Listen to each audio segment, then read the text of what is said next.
नमस्कार मु ज्योति स्वागत करुच्ची मो YouTube channel Jagan Jyoti kitchen and blog को ताले डेरी न करके चलतु आरंभ करवा आज ब्लॉग टी सकाळ सब कम सरी जाइए बाबा साइड को पलैंती से लंच को आसबे ता भितर मु मोर गाधे पाधे कम सरी खाई पीकी शाग बाछबार बसी पड़ी आ शाग गाँव रू आसी 15 दिन हो देखो फ्रिज रे केते बढ़िया से अच्छी गाँव रू पिले आसते घर भंडा नाऊ पुई शाग आउ अलग जिनस सब देते हैदराबाद तो शाग मिलूँ किंतु घर आसवा से जो खुशी गोटे अलग प्रकार कहीं घरे होता बाड़ी शाग मीठा लगे आम ओडिशा शाग मैंने सबुठ बेस्ट मत लगे एठिका शाग तो मिले कि पाणिचिया पाणिचिया लगे भल लगे तापर देखो प्रथम शाग पूरा सब भल भाव झाड़ीदेली पचा फचा काढ़ीदेली कहीं बहुत दिन हो गलानी तापर भल भल पत्र सब देखिली पुक फुक अच्छी कि ना सब भल भाव बाछि नेली आ घर शाग जेहेतु बिल्कुल पुक फुक ना तापर देखो ये मुझे गोटे आलू पकईनेबी कहीं शाग तो अदे बाहरी गला अल्प टिके अच्छी मुझे भाविली गोटे आलू पकईनेबी ना शाग खाली भाजिले मत बढ़िया लगे आलू बैगण पकई भाजिले भल लगे आलू बैगण बड़ी किंतु बैगण ना से भाविली बड़ी भी पकईबी ना खाली आलू पकई भाजी नेबी तापर देखो शाग को मुझे पतला पतला कर चुन चुन कर काटी नहीं आलू को भी सेमती काटी नहीं पूरा खरार बसिक एंजय कर बो सहित कथा होती ब्लूटूथ बेकर अच्छी तापर शाग को देखो काटी सारापर देखुची धोई धाई आनी पलि आसली किचन को खीरी टिके बसई नहीं प्रेसर कुकर चाउल भाजिकी क्षीर काजू गुजराती सब देकी 3-4टा सीटी लगेदेवी कहीं आज खीरी खावा बहुत इच्छा था आपण मैंने भावुथे मो अंडा को ताटरे कहीं पुरेली अंडा को नौची धोइबापी मु अंडा पिठा करे भजा करे तरकारी करे जहाँ भी करे अंडा को मुझे भल भाव धोई निए कहीं बहुत माने इयाड़ सियाड़ लगी थाए से भल भाव धोईकी देखूँ प्रेसर अंडा को देदेची से पानी अल्प टिके देकी एबे हाई फ्लेम रे गोटे सीटी आसवा छाड़ीदेवी आ गोटे सीटी आसिले मु सिम करके तापर आ गोटे सीटी मारदेवी 5 मिनिट भितर अंडा सीझीज अंडा सीझा भितर आम आलू को काटी नबा ता भितर आम मसला भी जहाँ दरकार ताको भी प्रस्तुत कर नबा एमती कले काम जल्दी हो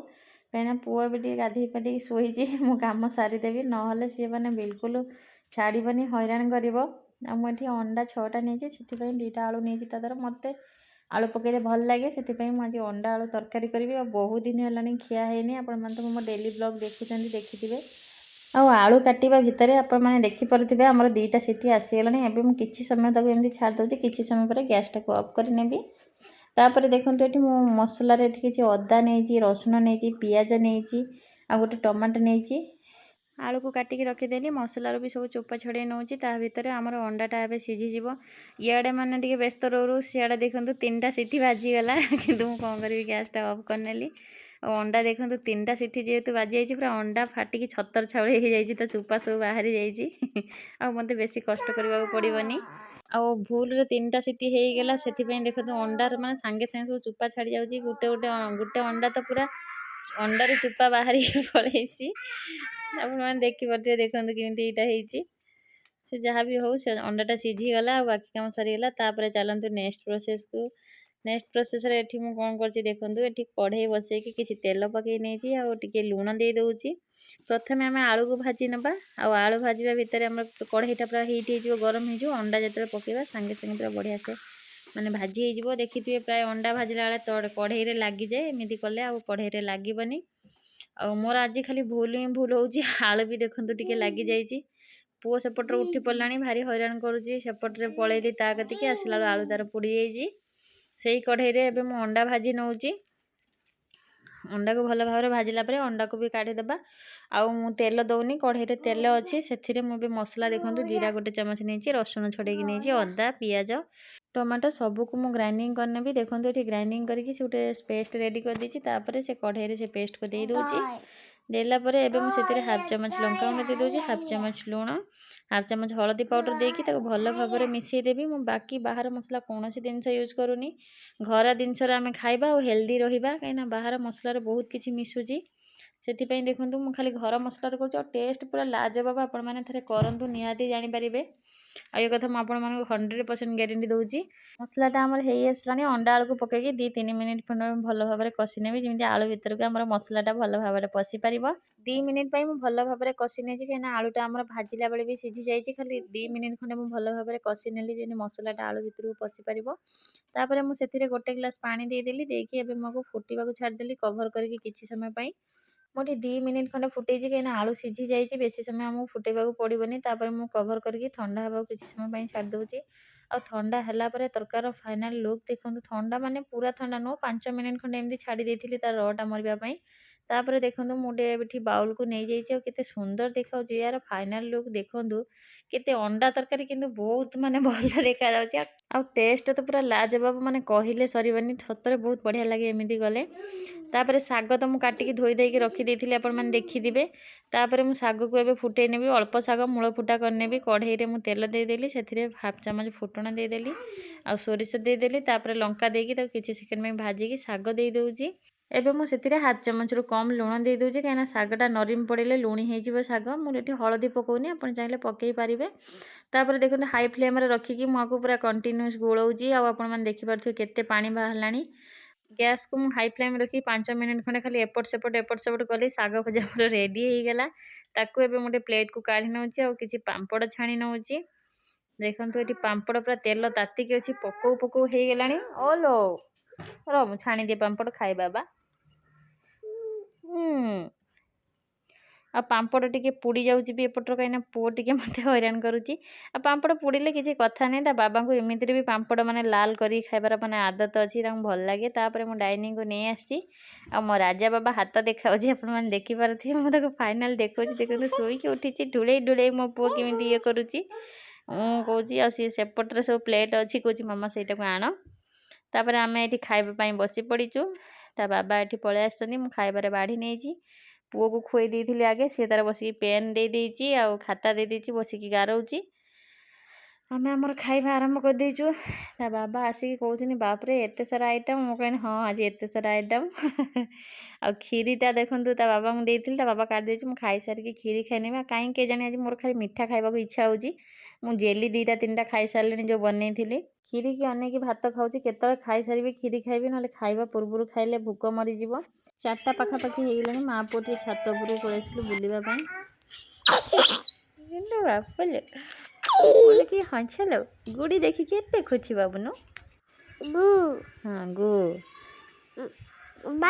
ହଁ ଭାଇ ଉଡ଼ଉଛନ୍ତି ଗୁଡ଼ି, ତମେ ଉଡ଼େଇବ ଆମର ଆଣିଆ।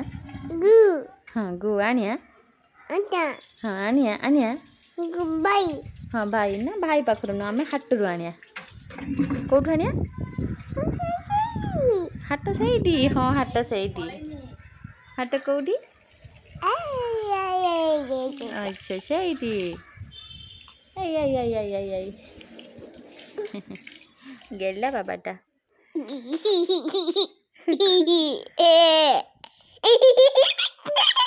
କଣ ଏମିତି ହସ କାହିଁ ବାବୁନୁ?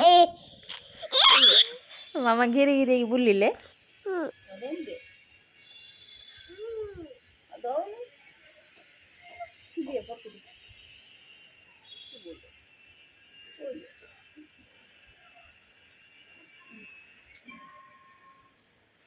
ଛାତ ଉପରକୁ ଆସିକି ଗଛରେ ପ୍ରଥମେ ପାଣି ଦେଇଦେଲୁ। ପାଣି ଦେଇ ସାରିଲା ପରେ ତାକୁ ଟିକେ ଧରିକି ମୁଁ ବୁଲେଇଲି। ବୁଲେଇ ହେଇଗଲା, ମୋର ବି ଏକ୍ସରସାଇଜ୍ ହେଇଗଲା। ଆଉ ସିଏ ସେଇ ଭିଡ଼ିଓ ଦେଖିକି ପୁରା ହସୁଛି ଗୋଟେ ଅଲଗା ପ୍ରକାର।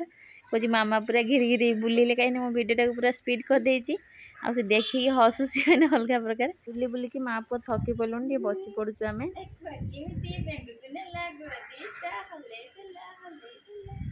ତା ବାବା ଆସିଗଲେ, କହିଲେ ଛାତ ଉପରୁ ପଳେଇ ଆସ, ଜଲ୍ଦି ରେଡ଼ି ହେଇଯାଅ। ଆଉ ମୁଁ ଜଲ୍ଦି କାମ ସାରିକି ଦେଖନ୍ତୁ ରେଡ଼ି ହେଇକି ବାହାରିକି ପଳେଇ ଆସିଲି। ଡିମାର୍ଟ ଯିବାର ଅଛି। ଆଉ ତାଙ୍କର ସବୁବେଳେ ଆଗ କାମ ସରିଯାଏ। ସେମାନେ ବାପ ପୁଅ ବାହାରିକି ପଳେଇ ଆସନ୍ତି। ଦେଖନ୍ତୁ ଡିମାର୍ଟର ତା ବାବା ସବୁ ଦେଖାଉଛନ୍ତି ଭିଡ଼ିଓରେ। ଆଉ କଞ୍ଜୁସ୍ ମାଡ଼ୁଆଳି, ମୁଁ କହିଲେ ଏଇ ଜିନିଷ ସବୁ ନେବି, ମନା କରିବେ, କହିଲେ ନା ଥାଉ, ତୁ ଆକୁ କାହିଁ ନେବୁ। କିନ୍ତୁ ଭିଡ଼ିଓ କଲାବେଳେ ଭଲ ଭାବରେ ଦେଖନ୍ତୁ କେମିତି ସୁଟ୍ କରିଦେଉଛନ୍ତି। କାହିଁକିନା ମୁଁ ଯେତେବେଳେ ଗଲେ କଢ଼େଇ ପାଖରେ ମୋ ମନ ଲାଗିଯାଏ। ମୁଁ ସବୁବେଳେ ଖାଲି କୁହେ କଢ଼େଇ ନେବି, କିନ୍ତୁ ତା ବାବା ସବୁବେଳେ ଦିଅନ୍ତିନି, ବେଳେବେଳେ ଦିଅନ୍ତି। କହୁଛନ୍ତି ଘରେ 10ଟା ଖଣ୍ଡେ କଢ଼େଇ ରଖିଛୁ, ଆଉ କ'ଣ ନେବୁ, ତୋର ଯେତିକି ଥିବ ଡିମାର୍ଟରେ ନାହିଁ। ଏମିତି କହିକି ମୋତେ ଦେଉନାହାନ୍ତି।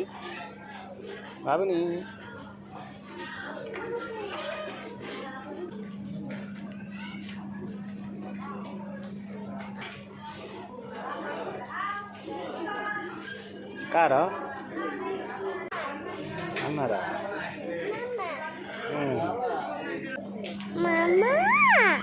ଓଲୋ ଡିମାର୍ଟରୁ ଆସିଲା ପରେ ତା ବାବା ଏଠି ସବୁ ଖେଳେଇ ବସି ଯାଇଛନ୍ତି। ମୁଁ କହିଲି ଜଲ୍ଦି ପୁରା ମୋର ଫ୍ରିଜ୍ ସଫା କରିବାର ଅଛି, କାହିଁକିନା ଥକି ପଡ଼ିଛି। ଜଲ୍ଦି କାମ ସାରିଲେ ଜଲ୍ଦି ଶୋଇବା। 3 ଜଣ କାମରେ ଲାଗି ପଡ଼ିଲୁ। ତା ବାବାଙ୍କୁ କହିଲି ତମେ ଟିକେ ସଫା କରିଦିଅ।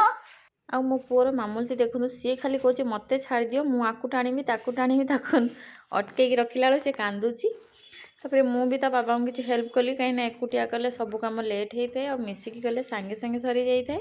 ଫ୍ରିଜ୍ ସଫା କାମ ସରିଗଲା, ତାପରେ ମୁଁ ଚାଲିଲି ରୋଷେଇ କରିବାକୁ। ମୋ ପୁଅ ତାର ଏଠି ଖେଳୁଛି, ବାପ ପୁଅ, କାହିଁକିନା ପୁଅ ପାଣି ମାଣିରେ ଓଦା ହେଇଥିଲା, ତା ଡ୍ରେସ୍ଟା ବି ଚେଞ୍ଜ କରିଦେଲି।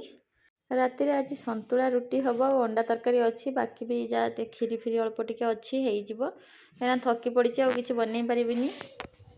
ତା ବାବା ଯେଉଁ ବର୍ଥଡେକୁ ଟୋପି ଆଣିଥିଲେ ସେ ତାର ଆପେ ଆପେ ସେଟା ଲଗାଉଛି, ଖସି ପଡ଼ିଲା ବେଳକୁ ପୁଣି ଲଗାଇ ଦେଉଛି, ସେଥିରେ ଖେଳୁଛି। ଭିଡ଼ିଓଟିକୁ ଆପଣମାନେ ଲାଷ୍ଟ ଯାଏଁ ଦେଖିଥିବାରୁ ଆପଣମାନଙ୍କୁ ବହୁତ ବହୁତ ଧନ୍ୟବାଦ। ଆପଣ ସବୁବେଳେ ମୋତେ ଏମିତି ଭଲ ପାଇବା ଦିଅନ୍ତୁ, ଆଉ ମୋ ଚ୍ୟାନେଲରେ ନୂଆ ଥିଲେ ଚ୍ୟାନେଲକୁ ସବସ୍କ୍ରାଇବ୍ କରି ନିଅନ୍ତୁ। ଆଉ ଆପଣମାନଙ୍କ ଭଲ ପାଇବା ଆଉ ଆଶୀର୍ବାଦ ମୋ ଉପରେ ଏମିତି ରଖିଥାନ୍ତୁ। ମୋ ପୁଅକୁ ଆପଣମାନେ ଢେର ସାରା ଭଲ ପାଇବା ଦେଉଛନ୍ତି, ସେଥିପାଇଁ ଆପଣମାନଙ୍କୁ ବହୁତ ବହୁତ ଧନ୍ୟବାଦ। ଏମିତି ତାକୁ ସବୁବେଳେ ଭଲ ପାଇବା ଦିଅନ୍ତୁ, ଆଶୀର୍ବାଦ କରନ୍ତୁ, ସିଏ ଯେମିତି ଭଲ ମଣିଷଟେ ହଉ। ତାହେଲେ ଆଜିର ଭିଡ଼ିଓଟି ମୁଁ ଏଇଠୁ ଏଣ୍ଡ କରୁଛି, ପୁଣି ଦେଖା ହେବ ଆପଣମାନଙ୍କ ସହିତ ଏକ ନୂଆ ବ୍ଲଗରେ। ରହିଲି, ଜୟ Jagannath, bye bye, love you all.